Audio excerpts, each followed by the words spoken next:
Fratelli d'Italia.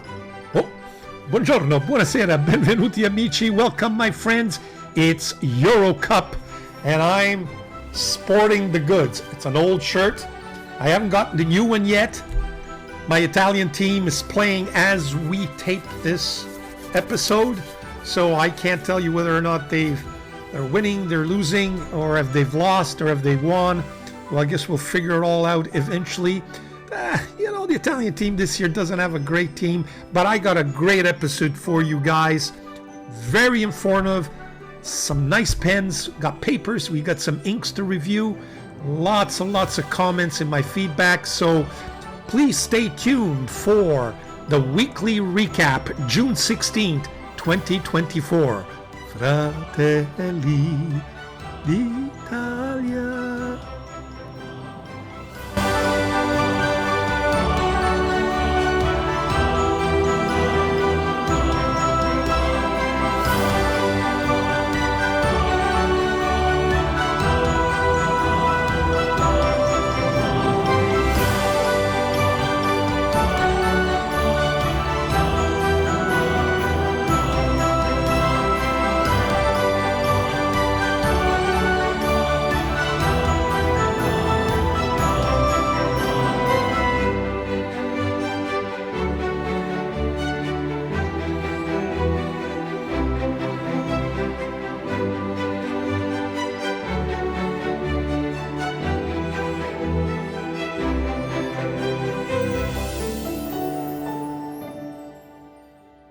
Welcome back, folks. Welcome back, folks. Yeah, sporting the Italian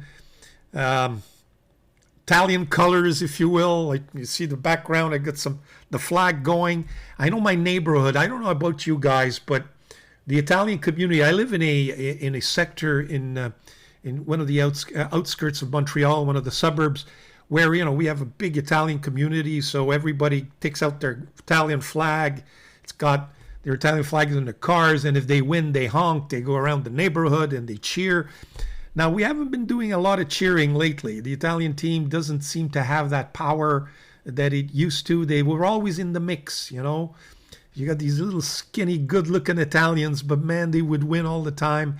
But I think they've the others have kind of caught on, so to speak. We got the German team who just looked wonderful yesterday, or on Friday, I believe they played. You got Portuguese are there, the Spanish are there, the Germans, Belgium. We've got so many good European teams. So it's going to be a great Euro, I think, and hopefully some of these stars will shine and we'll enjoy some very good soccer. Now, sport aside, let's dive into this. We've got some pen news, and that will be next.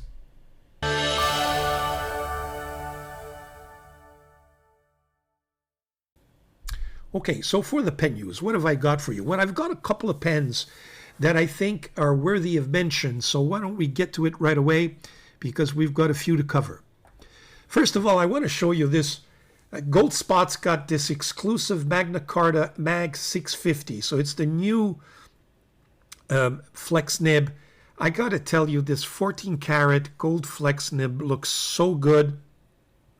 I am so tempted. Now, this price of $635, you got to be careful, because I'm on the Gold Spot. It gives me Canadian dollars, so I believe they're selling around $350, $400 US, but it's $635 Canadian.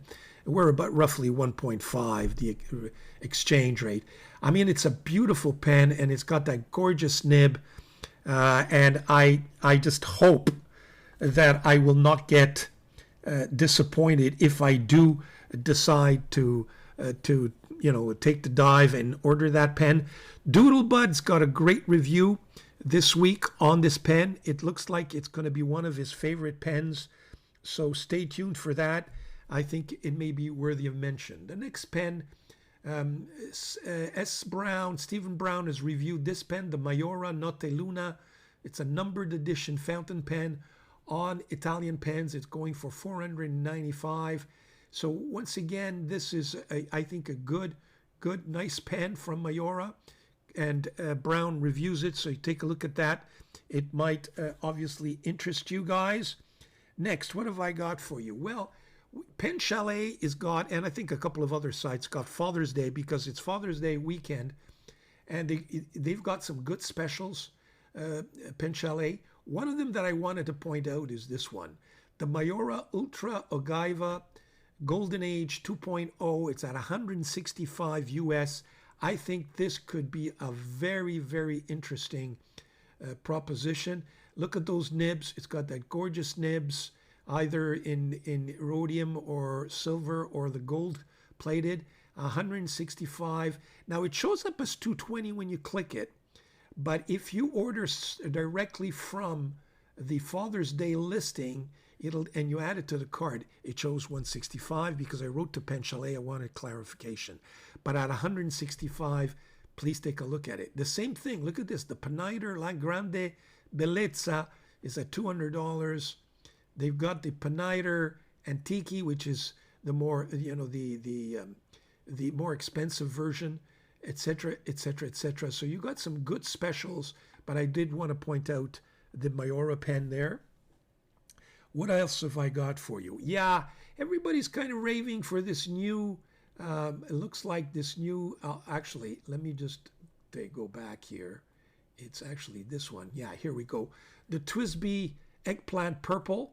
They're always very popular. The Twisby Echo, this is another color. So for those of you who might be interested, that looks like an interesting proposition. What else have I got for you? Oh, yes. Take a look at this, folks. Now, this is what Leonardo is all about. Look at this pen. It looks so sleek. But the interesting part about it, it's the Essenza Poliedrica Black. It's got this really funny-looking shape. A little bit of Omas inspired, where you get all kinds of, this triangular, but it's got these funny-looking nibs, which I believe may be very, very interesting. So you can get just the regular nibs, you can get the Seagull nib by Monty Winfield, or you can get the extra, extra, extra fine by Joshua Lack. Take a look at that. And Joshua Lax actually got in touch with me. We're going to do at one point an interview. I think he's an attorney just like I am. So there may be an interesting interview to be done there. I will eventually get in touch with him. Just been so busy these days. Haven't had the time. But I thought that this Leonardo was worthwhile mentioning. As far as inks are concerned, stay tuned. We'll be right back.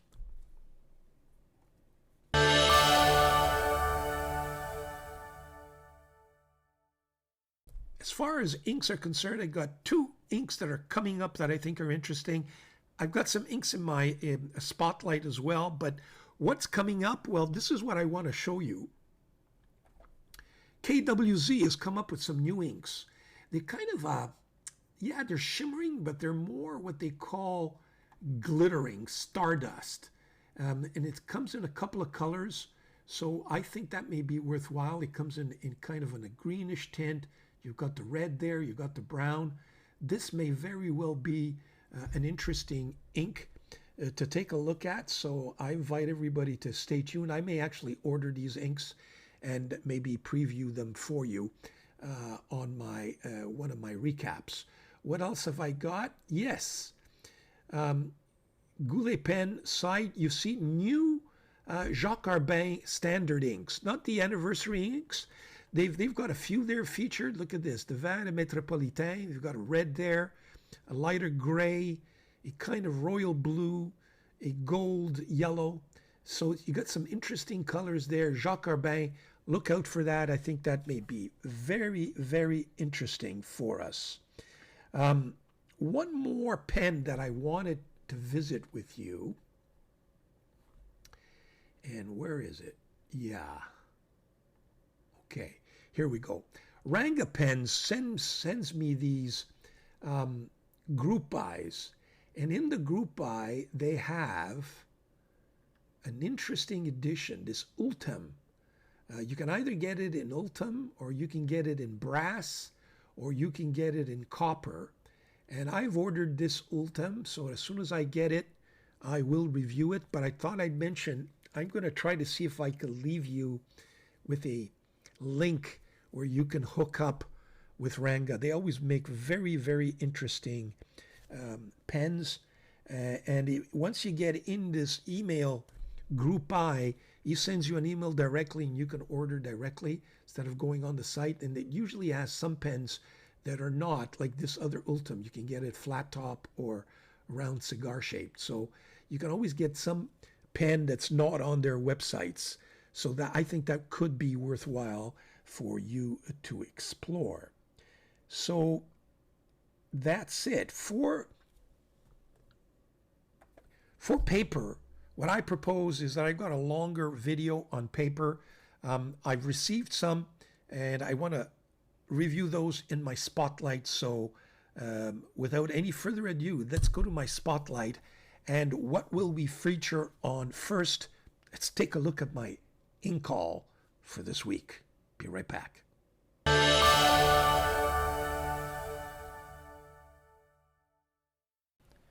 Okay, so we're back with the ink haul. And what have we got? Yes, we've got these 3 beautiful inks from Sailor. And, you know, I'm almost always excited when I get some Sailor inks. But as long as they're the standard ones, I hope these are not those chromatic light inks, because I really don't like those inks. They serve no purpose for me, because I just, you know, I don't want watercolor inks. I want to be able to write with them and journal, etc., etc. So that's my personal taste. But I've got 3 of them here. I've got Manu Tsuyu, which is dew, sunset, which is you, ishi was a pebble, bluish tint, a reddish tint, red, orange, and a green. So let's take a look at them one at a time. I did open one. I cheated just to see the bottle. And the bottles are just beautiful. I mean, one thing about Sailor bottles, they've always fascinated me. Here you go. They're a little bit like Hiroshisuko, you know. They're bottles that are nice to have in your collection, if nothing else, just for the bottle. So take a look at that, folks. Isn't that gorgeous? I mean, this is just beautiful. I could just see this on a shelf in a Japanese ink store or a stationery store, you know. It's just perfect. It's just a perfect bottle. So there you have it. So we're going to swatch each of these inks. And I've chosen 4 types of paper. And so we'll be able to test them all. This is the Corona Bright paper, and I'll leave the, you know, a website address in my description for each of these paper, or no papers in effect. So this is what's referred to as Crown Bright. This one is Tomoe River. This one is the Regalia from Endless. And this is, and I don't want to mispronounce the name because I always do, Ayush paper, an Indian paper.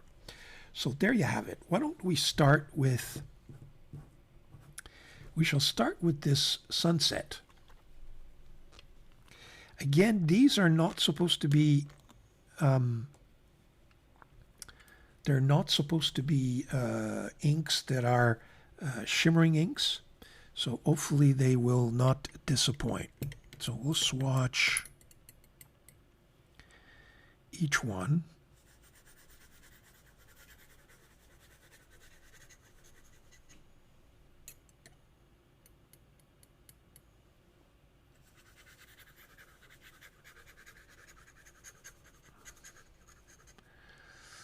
Isn't that a gorgeous, gorgeous, gorgeous reddish tint?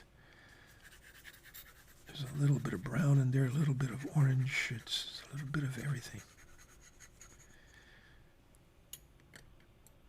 And on the Ayush paper for my last swatch.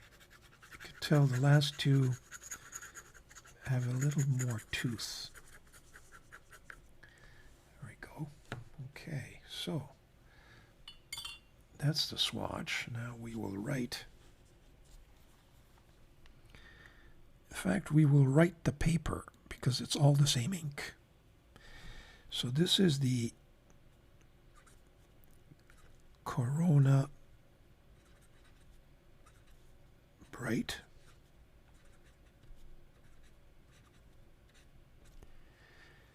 This is the Tomoe River. This is the Regalia.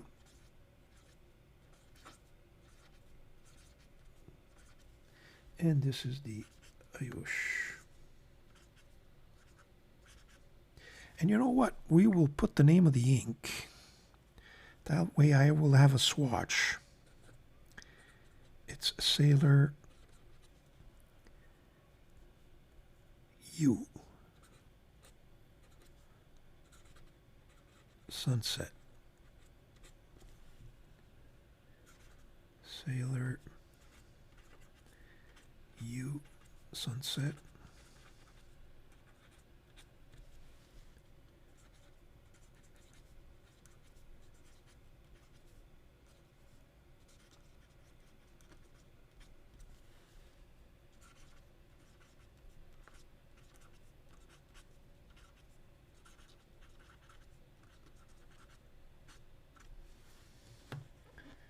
There we go. Excellent. So that's the first ink. Very nice. We will remove the swatch from here. Let it dry up, and then we'll kind of do a comparison at the end. So that's the first one.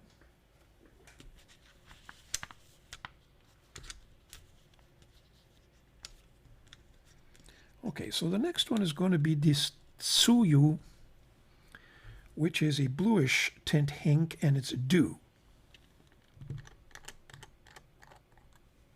Oh, I could just see the blue right now. Very, very, very nice.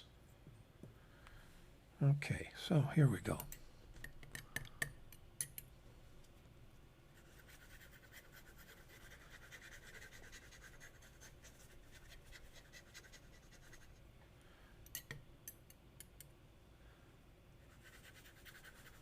Folks, I just hope you appreciate that in the last couple of weeks, I have provided you with swatches and sampling of just incredible inks. I think it all started with Edelstein, what is it, Lapis? Then those Van Dieman inks. And now these Sailor inks, I tell you, they just are not disappointing at all, at all, at all. So here we have that.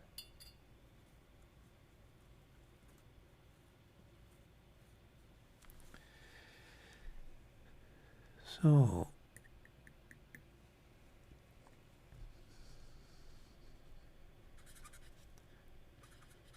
Crown Bright.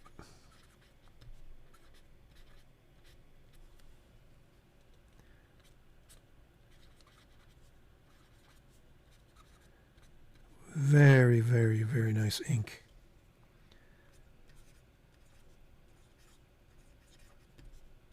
Very wet and slippery and smooth. I'll put in, well, you know what, while we're here, Sailor Tsuyu. Sailor Tsuyu.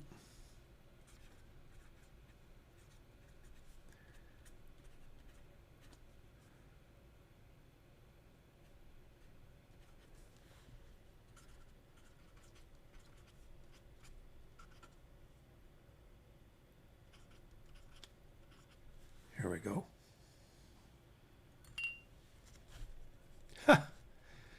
Isn't that a gorgeous blue?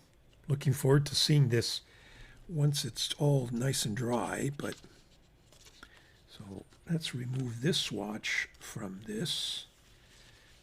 Just put that aside. I gotta tell you folks, again, I repeat, these are just so far, they have not disappointed. I think I'm gonna get that the fourth one. I don't know why I didn't get the fourth one. I think it's because it was an orange and I use less inclined to use orange. But you know what? If that's the set, I should just round off the set. Look at this green.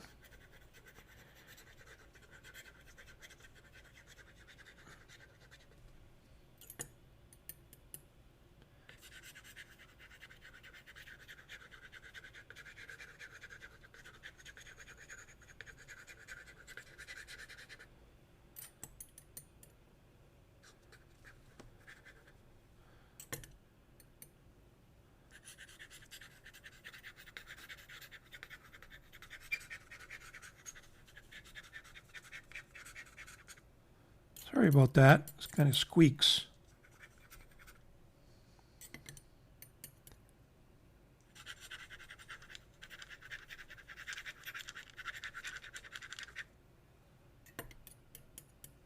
Yeah, when I get to this Indian paper, this Ayush paper, you could tell it absorbs quite a bit. Okay, so let's just do some writing here. And this one is Ishi, or Pebble. This is Crown Bright.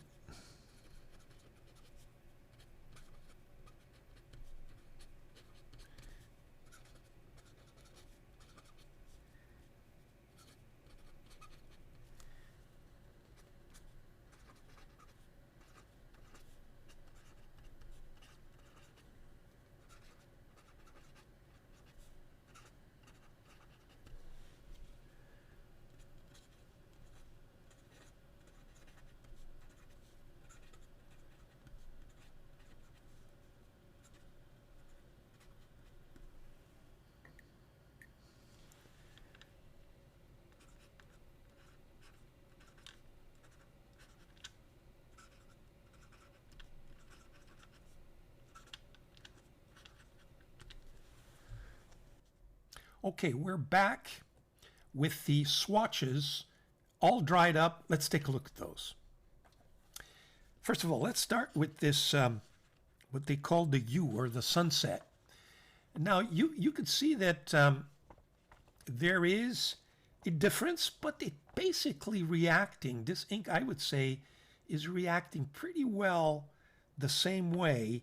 When you compare it to my base, which is the Tomio River, the Corona Bright is almost identical. The Regalia paper has a little bit more of shading, but I find that the Ayush is probably the most vibrant of them all. But as you can see, and both in writing and in swatching, pretty similar results in 4 different papers.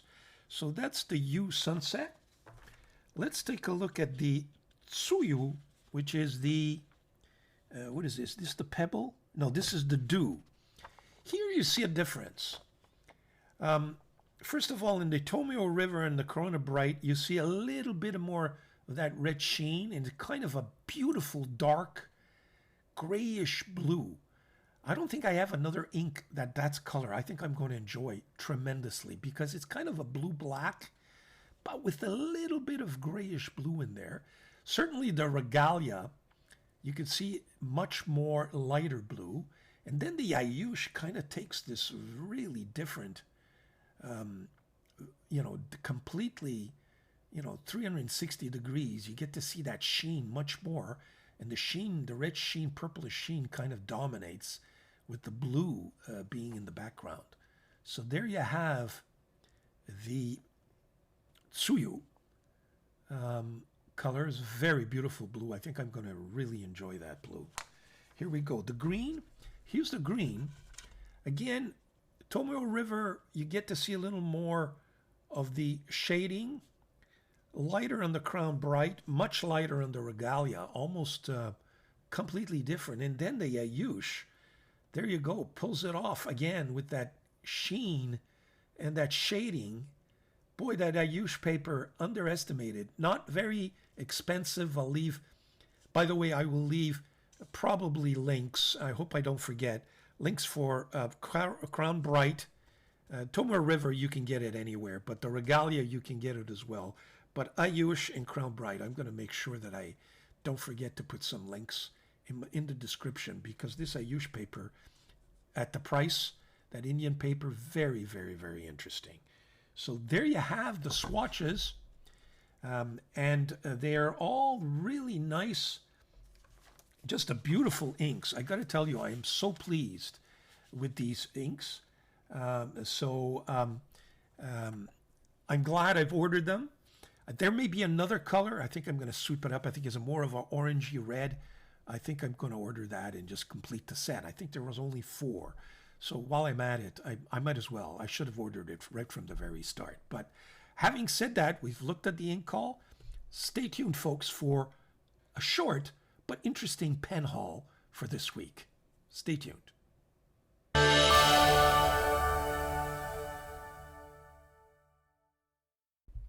So we're back with the pen haul. Now, you know what? I think I was one of the first reviewers to order the A9 Dieman, and I'm probably going to be the last one to receive it. I don't know. You know, AliExpress sometimes surprises you, and sometimes it takes too long. I usually go with Etsy, but Etsy didn't have it available when I saw it, and in fact, so I went with AliExpress, and now it's taking I should have just been patient. I know that Etsy eventually got it. Should have even ordered it with Amazon, but it hasn't come through yet. So I have 2 pens that I wanted to show you. So my pen haul is kind of a little bit thinnish, if you will, but let's take a look at what I did get for this week. I got this little pen here, and everybody's kind of been raving and talking about this pen. It's the Dieman C1, and yes, I got it in yellow. I couldn't resist.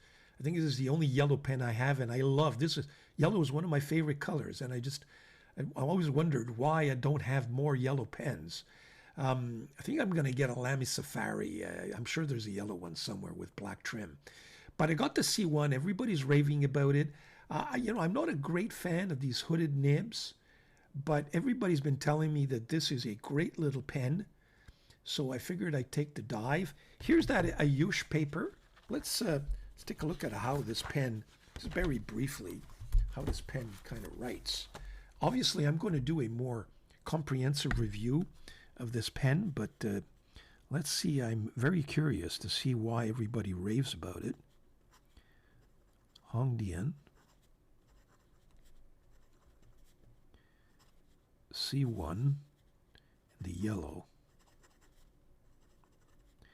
It's a fine nib. Very fine, I would say, almost extra fine. Yeah, I guess I can get used to it. Notice this yellow, the ink kind of really, look at this. It just leaves a lot of traces on it, so I'm hoping it doesn't, that it's harder to clean, I find. But look, we'll do a detailed review of this pen probably, and we'll see what gives, so I can add this to my Dieman Slim edition, if you will. So that's a very thinnish pen haul for this week, but you know what? I got some paper to talk to you about, so it'll give me more time to concentrate on that, right? Okay, so what's next? Let's take a look at the paper haul that I got for you folks. Very interesting. Stay tuned.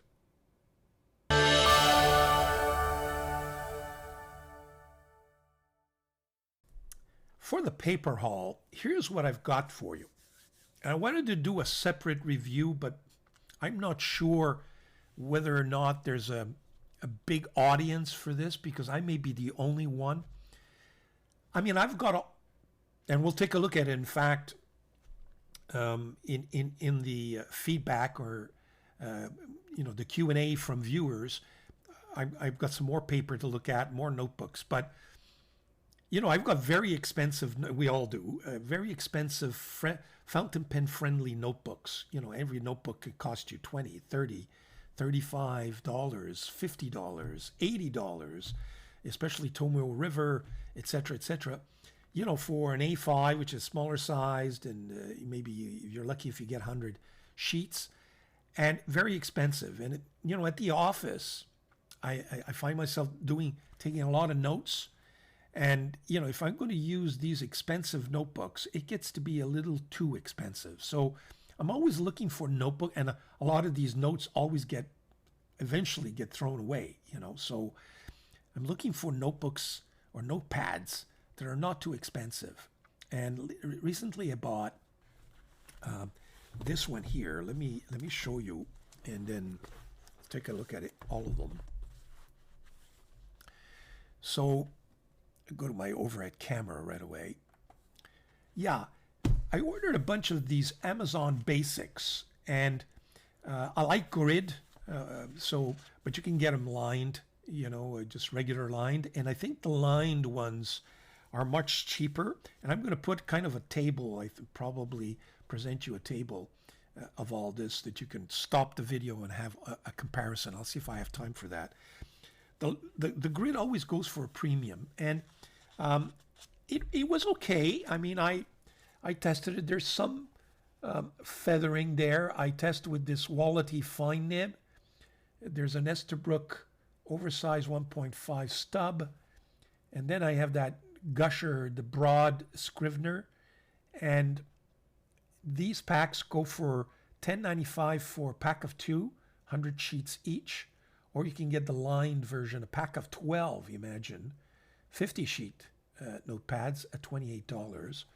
So yes, they feather a lot more, especially if you get into some of the inks, and reverse side may be problematic because there is some see-through. So I figured I look through a variety of these similar notebooks. So I have the Amazon Basics. Decided to order this Cambridge Mead because people are saying that this is better quality paper. Here it is. The grid is very intrusive. In other words, very dark. But I got to tell you, I don't know if you can see that. Very, very smooth, even on the gushering nibs,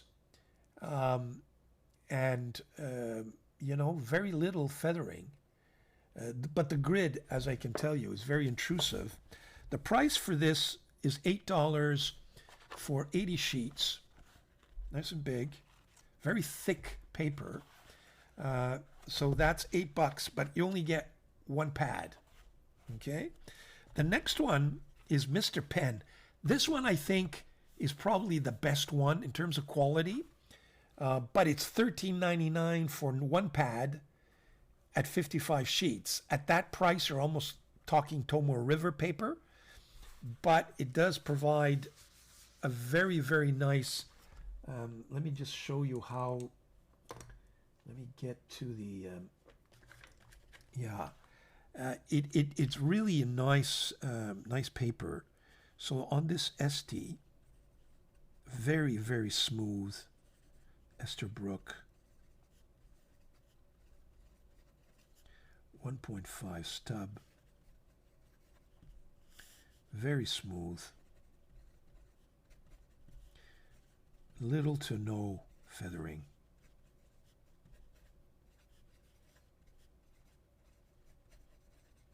What about see-through? Let's take a look at that. In terms of see-through, there's always a little bit of see-through, but much less than the others.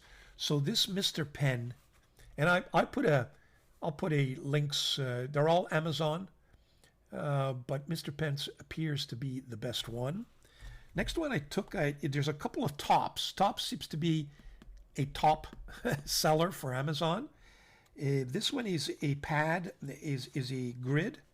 Again, I tested the paper. It's okay.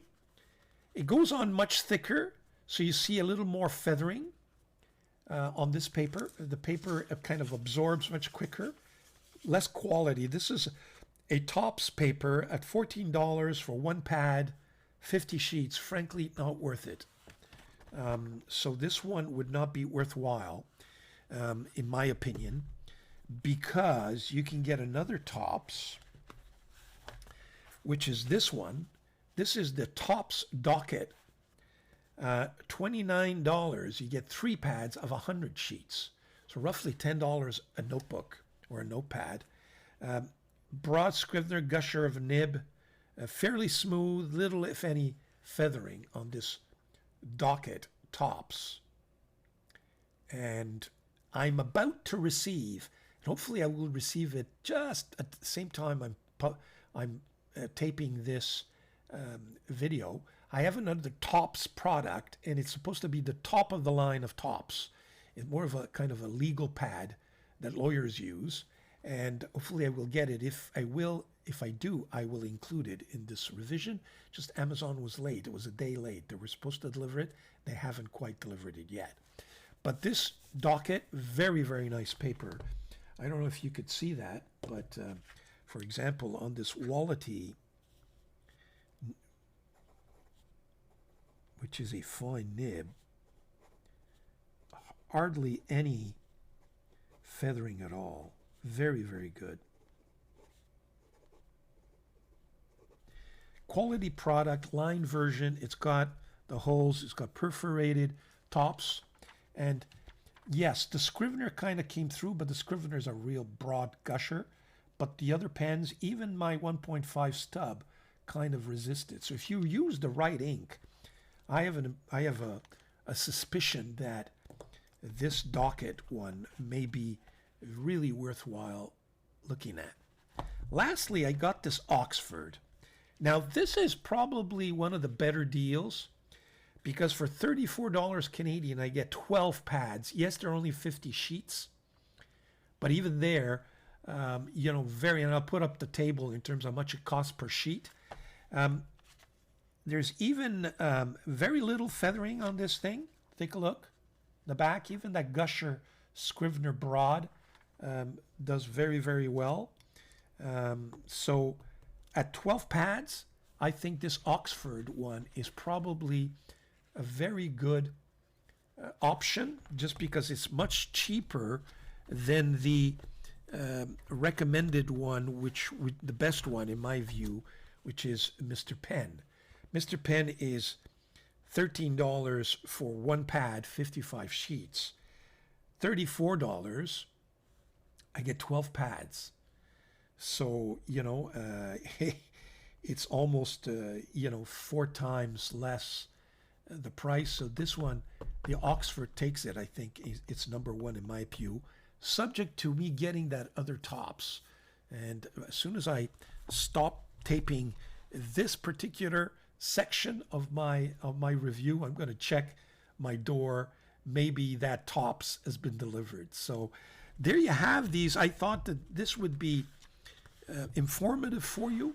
I will put links to all of them and kind of compare prices, and I'll have a table, and you'll be able to maybe stop the video, and you'll get that table provided for you, and you can just freeze frame, and it'll give you a comparison. I think I'll give you a price per sheet, if you will, so that you could, and I'll put them in order in terms of which ones I recommend and which ones are less recommended. Hi, I'm back.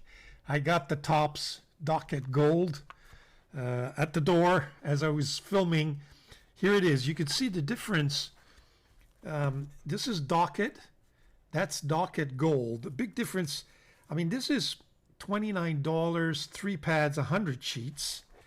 This one is 50 sheets per pad, but I get 12 of them for $38. And it's just a different stock of paper. The blue one is much thinner. This one is much thicker. But I'm just wondering if gold means that you get more, or if the quality is better. Let's test it. This is that Wallety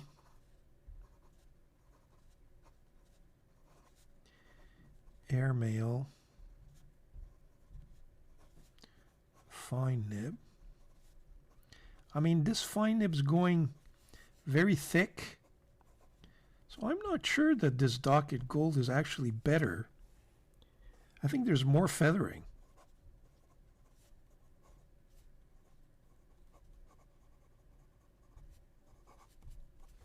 Well, I'm glad I got it, because I was gonna, yeah, when I compare it to the Docket Blue, I'm not sure it's better. SD Esterberg oversize. This is the 1.5 stub. Yeah, it's coming down really thick. And the feathering is there, definitely. So maybe gold, but it ain't the best one. I think it's just maybe a better deal. With the Scrivener, it's going to be even worse. Yeah. This is a broad. And it's a real gusher.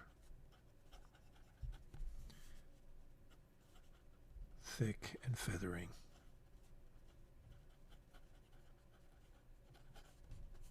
Yeah. But, you know, you get 12 of them, eh? So, yeah, much thicker. Yeah, you get the see-through. In fact, there's even a little bit of spill on the other side. So, it may be gold, but this Docket finer paper, in my view, takes it. Yeah, there's still some see-through, but at least there's much less feathering. So you know what, folks? I'm going to think about all this, provide you with a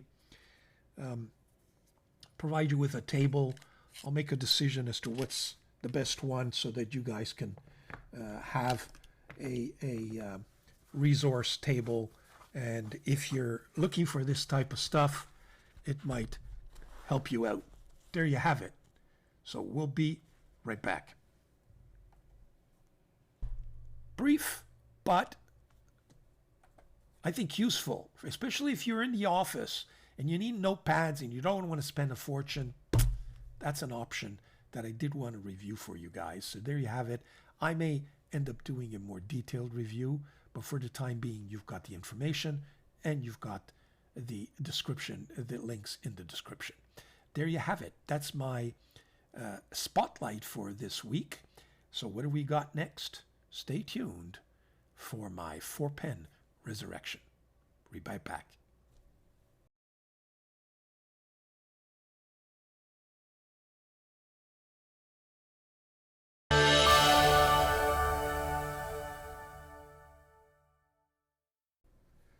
Okay, so we're back for the pen resurrection. Now I said 4-pen resurrection, but this week we'll do a 3-pen resurrection because I've got 3 inks. Okay, so there you have it. But before we do that, let's check to see how my last week's pens did this week. Okay, so here they are. Now I've added one because I also used this Noodler's triple tail. I really thought that this was a cool pen that we had forgotten about, so it formed part of my weekly rotation, if you will. We're going to use this brand new Oxford, which at the end of the day, as you saw from my table, is my #1 choice.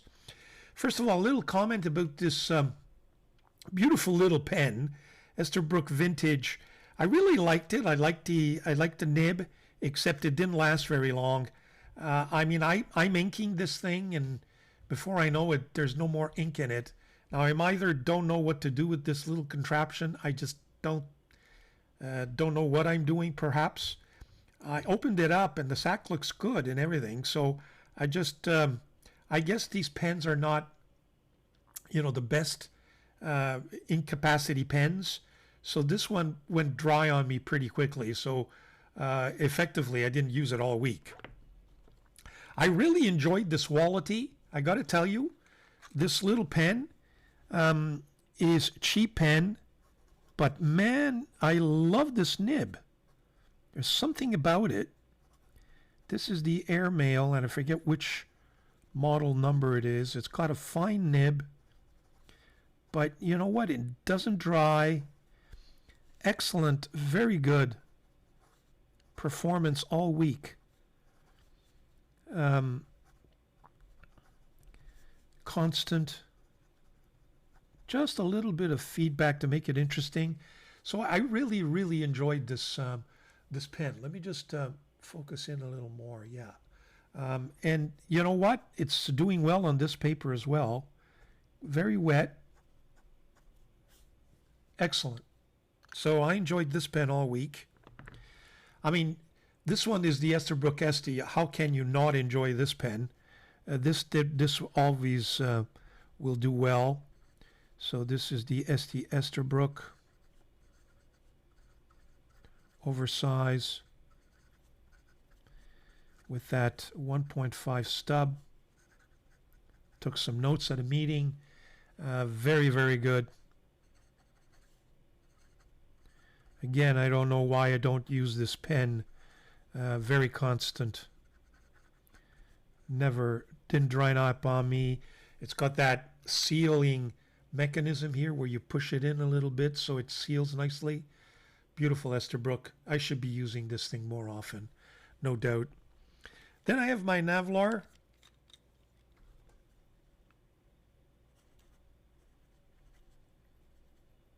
Yeah, I forget how I spell this. I just don't like these pens, folks. This nib, it just gets me on my nerves. There's something about it that I don't enjoy. It's like you've got to put it at the right angle, otherwise it just...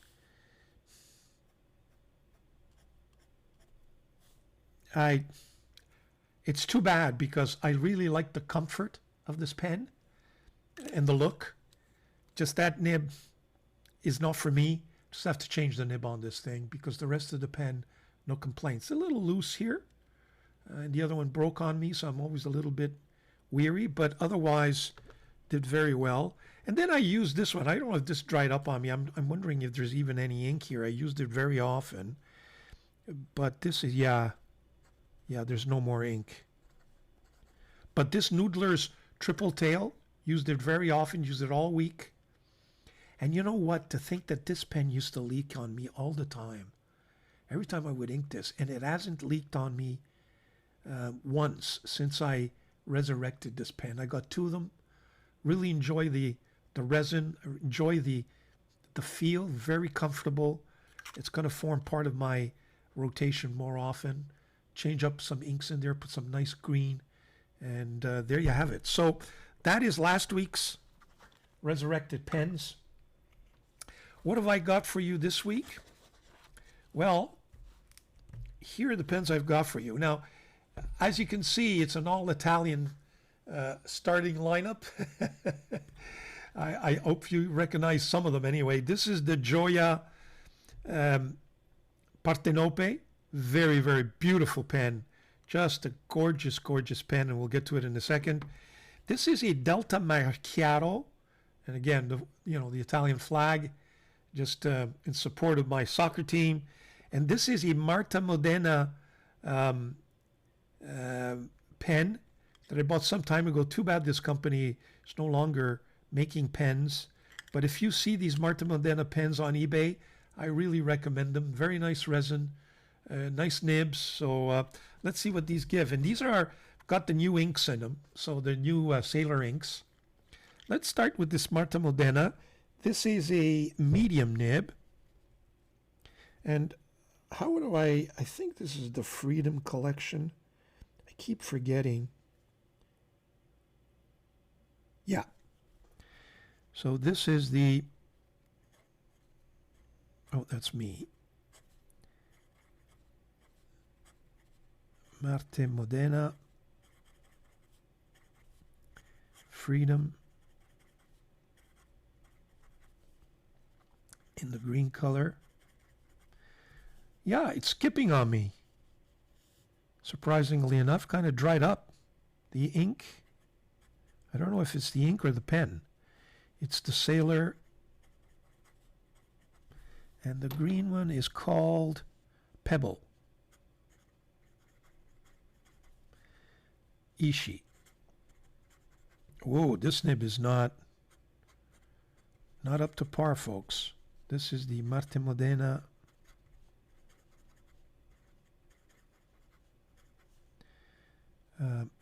It's a fine nib. Scratchy, not constant. Not happy with it. I can tell you that much. I don't think it's the ink. It just kind of dried up on me for some reason. At least I think it's not. At least I think it is not the ink.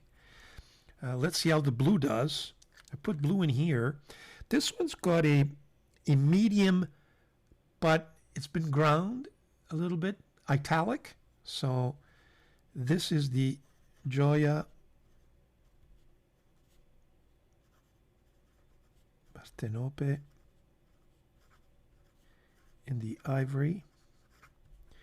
The nib is a Gioia branded Yo Wo, and it's been ground to a italic medium.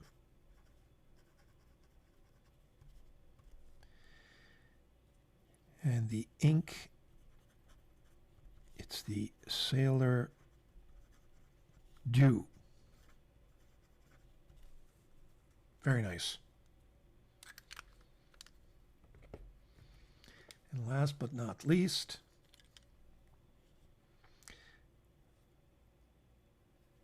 just a little wet here. Wondering I may not have cleaned it properly in any event. This is the Delta Marchiaro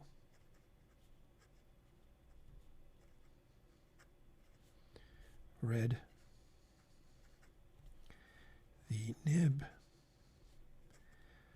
I'm not sure what nibs are used in here, but they sure look like Bach nibs, but it's the Marchiaro branded steel, and it's a medium. Writes very nicely. The ink is the Sailor, and what is the red one? Sunset. There you go. No, don't know what happened with my Marte Modena. I got to tell you, something's wrong with this nib. So if I'm going to use it this week, I'm going to have to play around with it a little bit. It's too bad because it really is a nice. Yeah, I think it's just a question of it drying up on me a little bit for some reason, because it's got a nice spring to it. So yeah, I kind of have to push it a little bit. There you have it. So that's my 3-pen resurrection for this week, folks. This one hasn't been sleeping for a year, but these two have. So there you have it. So that's it, folks. That's my 3-pen resurrection. And you know what? Let's stay tuned for the next section of this recap, which is feedback from you folks. Be right back.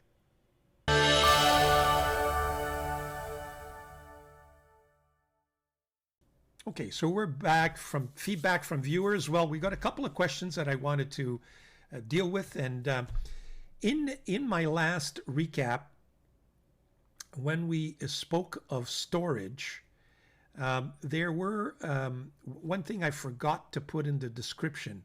I think it's there now because I've added it just for your own information. But we were talking about those plastic sheets, kind of inserts for your pens, you know. And where did I get them? And I forgot to put the link showing where you could buy them. So without any, I wanted to show you the site because the site is interesting. You can not only is it good for that, but also for pens. And you'll see what I mean in a second. So let me just put that on the screen for you. Here we go. It's GoPens, so gopens.com. First of all, they've got pens for sale, used pens of all kinds of vintage, and they put up, lots and lots and lots, and you can buy them. And then they sell a kind of trays, these slaughter boxes, or they have glass displays. They have protective shipping tubes, have all kinds of things.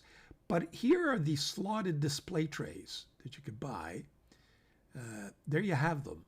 So you can, they're huge, and then you can cut them out, and they come in those different colors: black, beige, red, green, burgundy, blue, or white.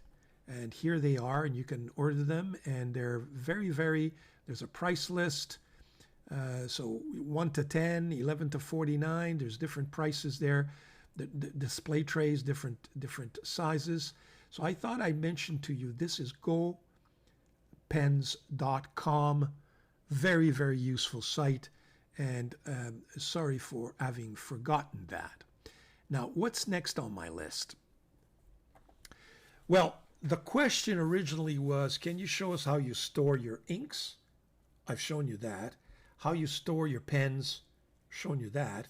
And the third part was, how do you store your notebooks? Well, storing of the notebooks is quite simple, frankly. I just have a bookshelf and I put them all there. I think what's a little, so I don't think it'd be very interesting for me to show you just my bookshelf with a bunch of notebooks on it.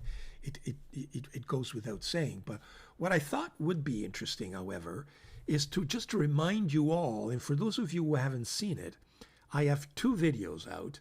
And yes, I know this is self-promotion, but it's not meant for that. It's really meant for you guys to take advantage of a lot of work that I've done on these 2 videos for those of you who have not had a chance to see them yet.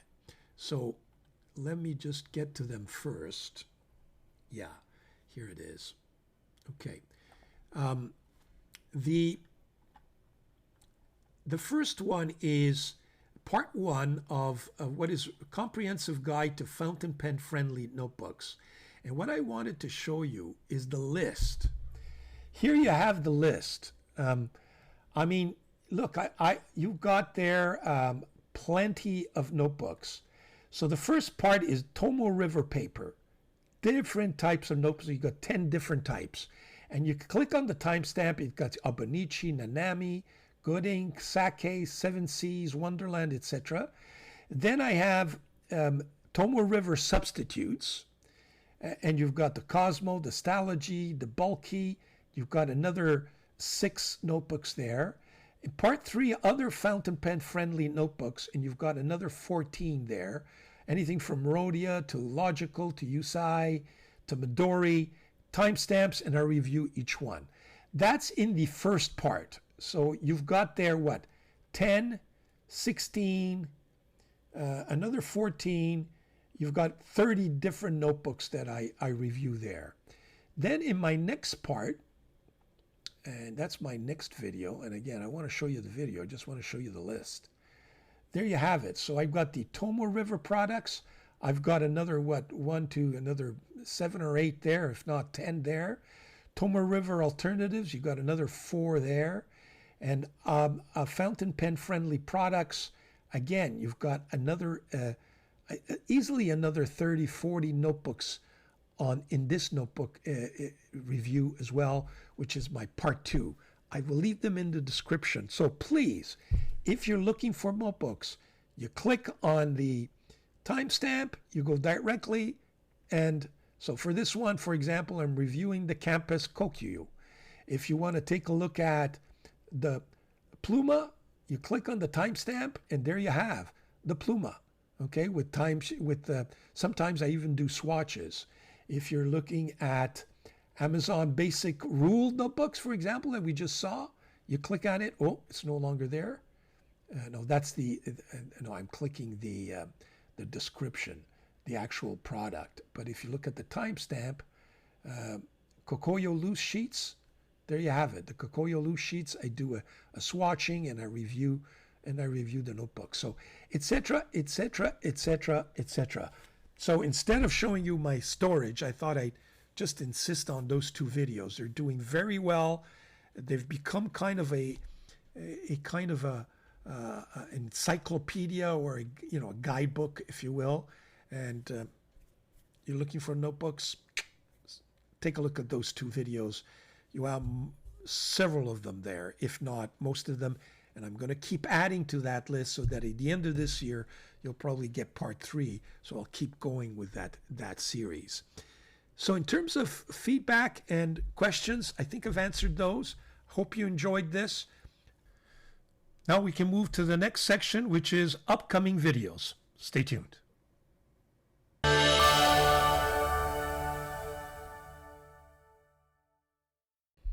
Okay, some of the upcoming videos that I wanted to for you guys to stay tuned with.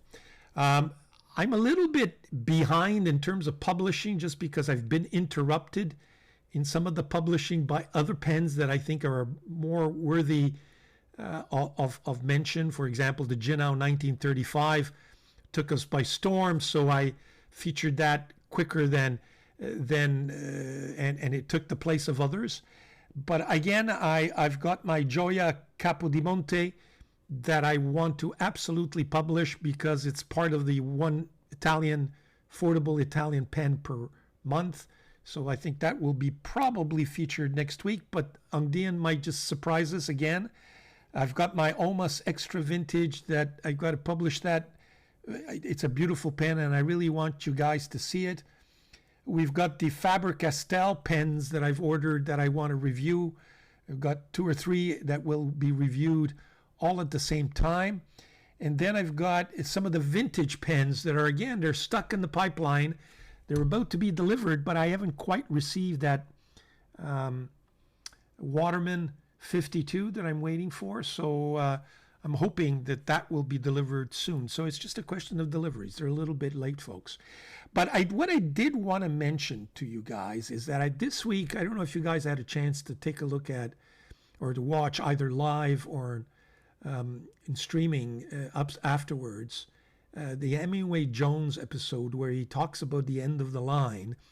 I think Timothy is getting a little bored in the sense that he doesn't like to do boring videos. He wants to do, involved videos. They're a little bit outside of the box, not just a plain review where you're just reviewing the pen and likes and dislikes, a little bit what I do as well. I mean, I try to be a little bit different, but at the end of the day, a pen review is a pen review, but he kind of takes it a little different twist. So this week, for example, he published his video that he's quite proud of, and so he should, about, pens and film.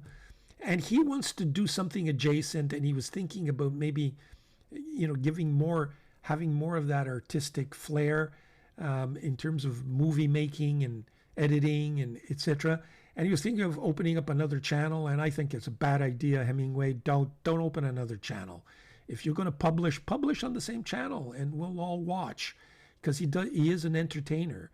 And it kind of got me thinking about doing stuff out of the box as well.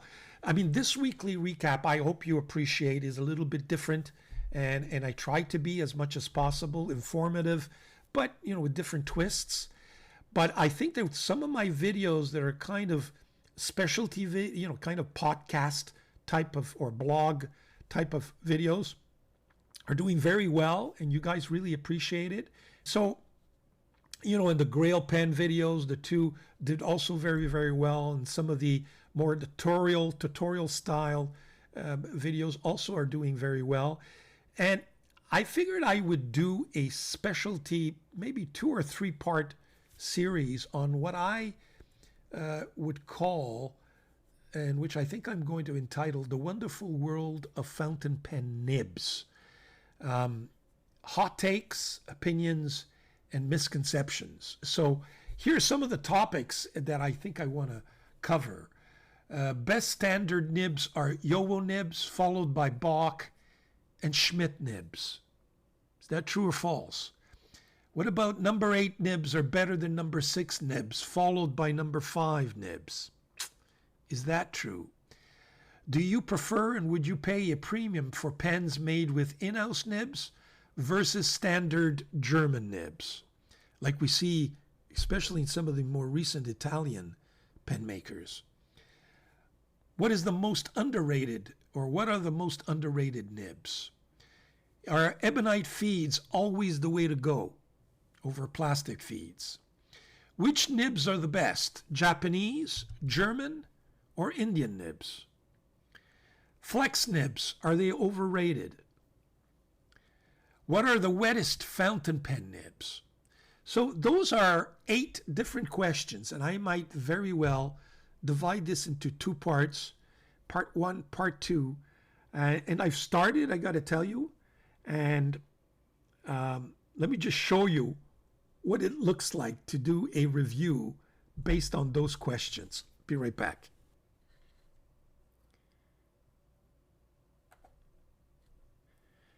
Yeah, so we're back. I mean, this is just a sampling. I couldn't put all of them on the scene. They don't even fit on the screen, frankly. But it's, when you're going to decide, which is the best nib, a Yowo, a Bock, or a Schmidt nib, well, sometimes it varies. What are the best fine nib of the 3? The mediums, the broads, the stubs, the titanium, the gold. So I've reviewed, and I've got 2 more trays like this. It means that I've had to take out all my pens and check which ones have fine nibs, medium nibs, broad nibs, Bock, Yowo, Schmidt, and kind of do a melting pot and do a comparison, do writing samples, and kind of come out with an opinion. So it gives you an idea of the number of pens I had to ink and the number of pens that I'm looking at. And I noticed right away here that all the gold nibs are missing. So there's another maybe 15 pens that I haven't taken out. And there's others for my titanium nibs. All to say that it's a real endeavor, but it's a lot of fun because it got me to try out all these pens. No choice. So I'm going to put together those. I think I've got to do it in 2 parts with timestamps. And I think I'm going to have a lot of fun doing it, but it's going to be entitled, I think, if you have a better title, let me know, The Wonderful World of Fountain Pen Nibs, and we'll take it from there. So after this, I'm going to take a look at my Italian team, see what they're doing, because I'm reviewing this and editing it on Saturday so I can publish it on Sunday, and they got a game Saturday afternoon, my time, 3 o'clock, so hopefully I'll be able to watch that game. And let's cross our fingers. Forza Italia. Let's go, boys. Let's do it once again. You won the last Euro. Surprise them all. Surprise them all. You never know. The Italians always surprise. Take care. Ciao, ragazzi. Arrivederci.